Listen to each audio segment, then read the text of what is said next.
Olha, hoje é o segundo dia desse julgamento em Ribeirão Preto. Guilherme Longo e Natália Ponte são acusados pela morte do menino Joaquim há 10 anos. Eu volto ao vivo agora com o repórter Rodrigo Ziviani, que está na porta do fórum e tem mais informações atualizadas sobre esse júri. Zivi, mais uma vez, boa tarde para você. Você disse que o pai do Guilherme Longo é uma das testemunhas que serão ouvidas ainda nessa terça-feira, é isso?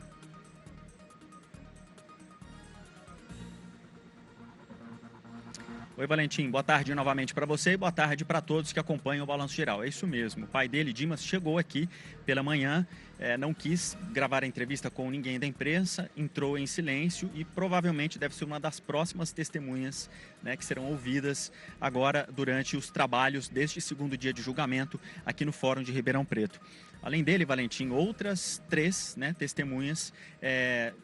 Algumas já foram ouvidas e outras serão ouvidas também. Deixa eu falar os nomes aqui certinho para não me confundir. Bom, o Dimas, então, como a gente já disse, né, que é o pai do Guilherme. A Karina, irmã do Guilherme Longo, já foi ouvida. Inclusive, ela passou aqui pela gente. A gente tentou falar com ela, mas ela também preferiu não dar nenhum tipo de declaração para a imprensa neste momento. Outra testemunha que deve ser ouvida, Valentim, é o Alessandro, o irmão da Natália, e também a Roseli, médica que cuidou do menino Joaquim quando descobriu que ele tinha diabetes. Quando ele foi internado, então descobriram que o menino tinha diabetes. A Roseli foi a primeira testemunha a ser ouvida hoje e já deixou o fórum, assim como a Karina, a irmã do Guilherme Longo. Então faltam aí 2 testemunhas, portanto, para serem ouvidas. Hoje a programação é essa, de que essas 4 testemunhas, né, portanto comuns à defesa e à acusação, sejam ouvidas.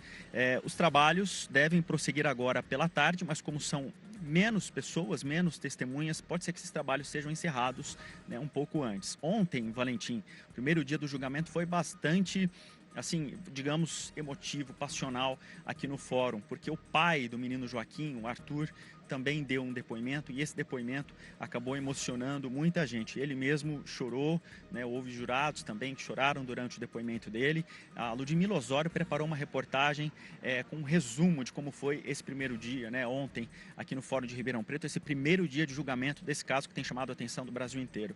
Vamos dar uma olhada então na reportagem da Ludmila Osório. O pai de Joaquim, Arthur Paes, deixou o fórum de cabeça baixa e emocionado. Ele não quis comentar o primeiro dia de julgamento. Durante, como é que tá? O seu depoimento foi muito importante, né? Não, mas foi muito sensível. Vamos respeitar ele. Dia. Tá difícil. O advogado que acompanha o pai do menino disse que Arthur chorou no plenário durante o depoimento. Foi um depoimento muito triste, muito sofrido para ele que é pai, porque até o presente momento a única pessoa que buscou incessantemente pelo filho, que vem sofrendo, vem trazendo tudo isso, é ele. Em 20 anos de advocacia, foi a primeira vez que eu vi jurado chorando. É muito triste. O advogado que defende a mãe de Joaquim disse que foi traumático para a Natália o primeiro dia de julgamento. Para a Natália foi muito traumático, né? Reviver toda essa situação com os depoimentos e os vídeos mostrados. Realmente foi muito traumático, ela chorou bastante durante os depoimentos. Mas com relação ao processo, foi conforme esperado.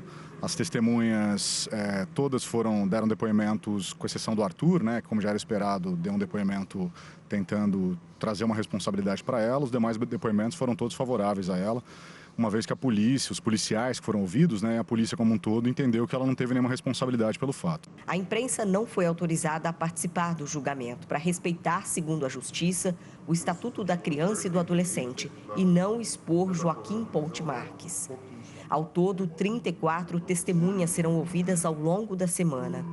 Mãe e padrasto de Joaquim são acusados da morte do menino. Segundo as investigações, o padrasto teria matado o garoto, que era diabético, com uma alta dose de insulina. 5 dias depois, o corpo de Joaquim foi encontrado num rio a 100 quilômetros de onde foi deixado. Em 2016, Guilherme Longo deu outra versão para o crime.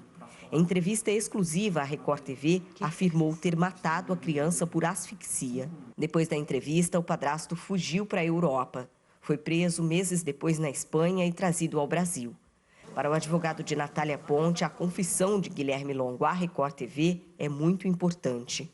Para a Natália, o Guilherme efetivamente matou o Joaquim, né? Depois de todas as investigações e principalmente da confissão dele de ter matado num vídeo, enfim, ela hoje já acredita que o Guilherme sim praticou esse ato tão monstruoso. O senhor pretende usar essa confissão no dia do interrogatório? Sim, nós temos essa confissão juntada nos autos e pretendemos utilizá-la caso haja algum tipo de negativa no uso dessa confissão.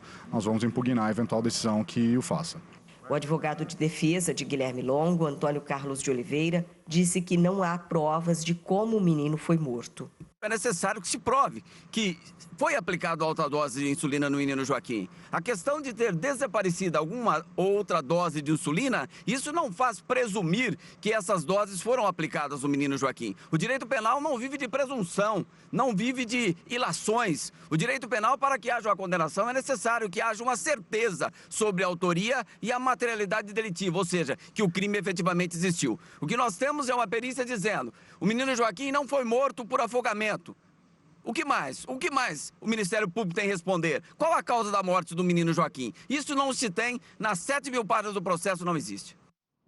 E aí, a situação que você está vendo aí no fórum em Ribeirão Preto é essa. De um lado, a defesa faz o trabalho dela, do outro, a acusação tenta apontar aí os erros, né, trazidos pelo Ministério Público, pelo defensor que está acompanhando o caso de perto, mas enfim, é um caso que gera uma repercussão nacional e nós estamos acompanhando, inclusive com esse detalhe, né, trazido por um dos advogados, que essa confissão dada à equipe da Record TV com exclusividade, né, do Guilherme Longo, falando: olha, eu matei esse menino, também foi juntada aos autos, né, desse processo, e isso deve ser usado em um momento oportuno no caso da defesa da Natália, né? Falar: olha, caso coloquem a Natália, essa sentença dada no final do julgamento seja uma sentença que possa ser prejudicial à Natália, né, a Natália Ponte, aí nós vamos usar esse depoimento dado à Record TV também, do Guilherme Longo, falando: olha, eu matei ele, só que não com a dose extra de insulina, eu o matei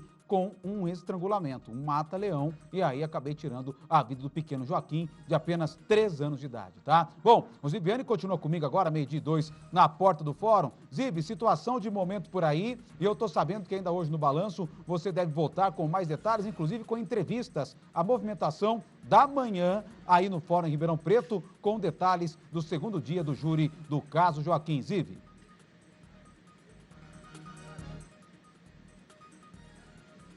É isso mesmo, Valentim. Daqui um pouquinho a gente volta, né, com essas entrevistas, com novidades sobre o que aconteceu aqui pela manhã. Uma curiosidade, Valentim, é que os familiares, né, como é o caso de hoje, quando são ouvidos, no caso de familiares tanto do Guilherme Longo quanto da Natália, eles são ouvidos, eles não são considerados exatamente como depoimentos, assim como declarações. O advogado do pai do menino, né, do Arthur, o Durante, ele explicou para a gente isso porque quando os parentes, né, os familiares dão esse depoimento ele é considerado um pouquinho tendencioso, justamente por conta da ligação, né, entre as pessoas, mas não deixam de ter a sua relevância. Olha, neste momento aqui no fórum, o movimento é bastante tranquilo e, por enquanto, nenhuma outra testemunha deixou o local. Somente a Karina, irmã do Guilherme Longo, e a Roseli, que é a médica que atendeu o menino Joaquim em uma das vezes em que ele foi internado e que se descobriu, então, que ele tinha a diabetes. Daqui um pouquinho, então, Valentim, a gente volta com mais novidades, mais informações sobre este segundo dia de julgamento do caso Joaquim aqui no Fórum de Ribeirão Preto. Eu volto com você. Muito obrigado, Rodrigo Ziviane. Já mais detalhes, a gente vai voltar a repercutir o caso Joaquim aqui no Balanço Geral, a gente não perde nenhum detalhe. Voltando agora a falar sobre o caso Joaquim, os depoimentos continuam nesse segundo dia de julgamento. E olha, o nosso Rodrigo Ziviane, ele conversou com o advogado de defesa do Guilherme Longo. Ele já avisou que pode, inclusive, o Ziviane, pedir aí a anulação do júri. É essa informação que você tem agora? Conta pra gente aí.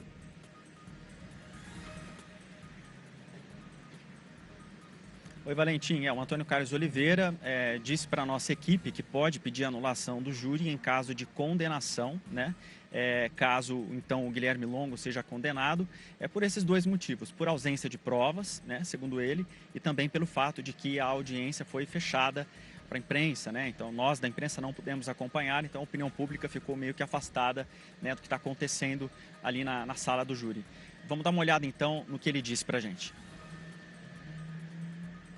Nós fomos até o Tribunal de Justiça, nós fomos até o STJ e até o Supremo Tribunal Federal. Isso por quê? O júri é uma instituição democrática que diz o seguinte: é o povo julgando o povo, visto pelo povo. Então, um júri de portas fechadas, isso é um prejuízo, não só para a defesa e também para a sociedade. Mas isso foi impugnado, está registrado em ata de julgamento. Caso Guilherme Longo seja condenado, a defesa vai levar isso até o último grau de jurisdição para que seja analisada essa questão da violação do princípio da publicidade.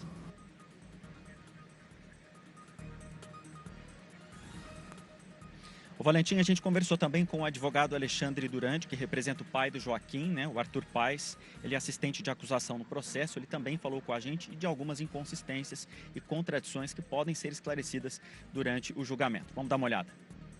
Pai e mãe, eles não têm o juramento do compromisso de dizer a verdade. Então, eles são movidos em declarações.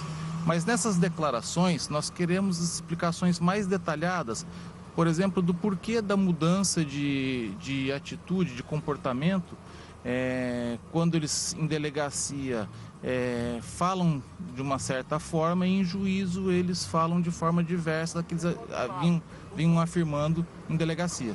O que, por exemplo? Eles atribuem uma culpa ao Guilherme na fase policial e na fase judicial eles recuam. Então a gente quer entender o porquê disso, né? E isso é muito importante para que se apure de maneira clara e justa tudo o que aconteceu. Olha, são muitas perguntas, né? Por enquanto, poucas respostas. O fato é que, infelizmente, essa criança de 3 anos, ela foi assassinada e os culpados, a justiça esse júri deve determinar aí ao longo desse julgamento, que é um julgamento dos maiores, imagino eu, da história aqui de Ribeirão Preto, da nossa região também. Aqui de Ribeirão Preto, da nossa região também. Rodrigo Ziviani agora está atualizando o 12h42, situação de momento aí no fórum.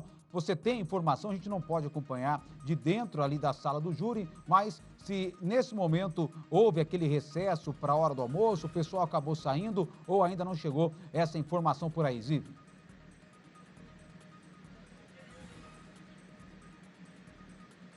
Valentim, nós tivemos algumas informações agora há pouco. Uma delas, por exemplo, é de que a Karina, irmã do Guilherme Longo, não prestou depoimento ou nenhuma declaração. Ela foi facultado, escolher ou não se falaria, ela preferiu não falar e foi dispensada.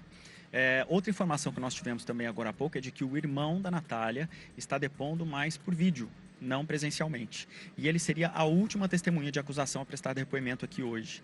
Isso significa que os trabalhos podem terminar mais cedo hoje. Ontem, eles terminaram por volta das 5 da tarde e hoje, muito provavelmente logo após o almoço, esses trabalhos deverão ser encerrados. Lembrando que o julgamento acontece durante essa semana toda. A previsão é de que ele seja finalizado em 12 dias, porém, alguns advogados têm dito que esses trabalhos estão adiantados e que esse julgamento pode ser encerrado antes, provavelmente no sábado ou no domingo. A gente continua de olho aqui, Valentim. Qualquer novidade, a gente volta a chamar.